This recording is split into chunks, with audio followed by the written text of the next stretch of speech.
I was in a coffee shop this week, surprise, surprise, and I saw something that proper made me laugh, so I'm going to share it with you. Someone had left the coffee shop door open, and it was freezing in the coffee shop, and I was sitting there thinking, oh, I should really go and shut the door. But this lovely guy got up, left all his stuff, and went to go and shut the door. But as he got to the door of the coffee shop, another man was approaching the coffee shop to come in. So we've got a man inside and a man outside at the door, yeah? And the man outside was like, come on, kind of did this little hand gesture, come on out. And the man inside was like, no, come on in. And the man outside was like, oh, no, you first, come on.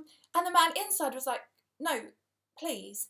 And it went back and forth with these like, you come, these hand gestures. And after a while, the man inside the coffee shop just got so fed up, you could see on his face, he just shut the door in the man's face and walked off.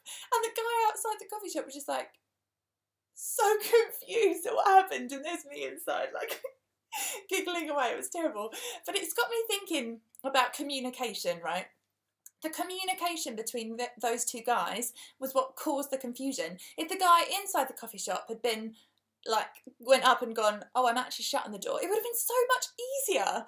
Do you know, when I lived in Manchester, so about 7 years ago, I really was unhappy with the way that I looked, and my eating became really affected by it, and all I could really think about was my size, my shape, what food I'd have to eat that day, how I could sneak off after meals to the loo without anyone noticing.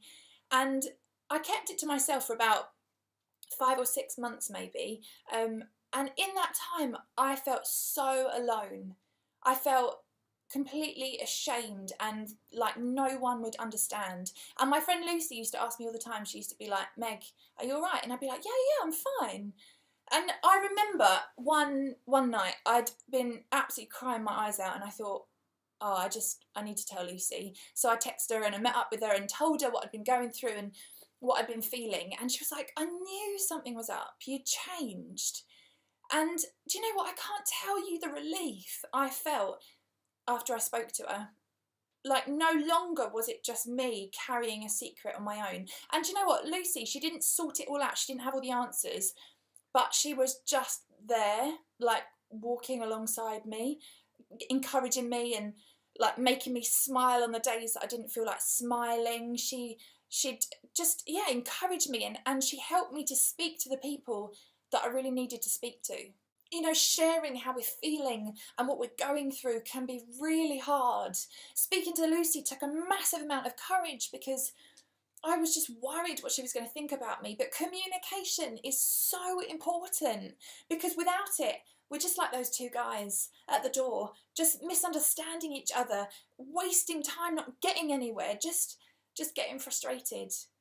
You know, you might think that keeping it all to yourself means that it's under control or that it's not really happening. You might feel scared about sharing what's going on. I get that. You might feel like no one is possibly ever going to understand what you're going through.